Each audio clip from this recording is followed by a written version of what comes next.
again I congratulate to you.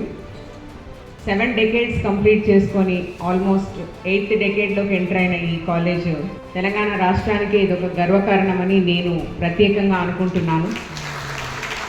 నేను ఈ women's కాలేజ్కి గ్రాడ్యుయేషన్ సెరమనీకి చీఫ్ గెస్ట్గా ఆహ్వానించినందుకు I also feel that I'm a very apt person to be here to be addressing to you.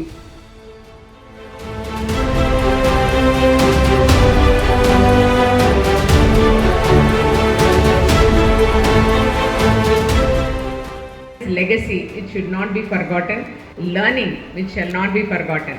Learning is a continuous process, so is the excellence. I am grateful and thankful to all of you to have invited me.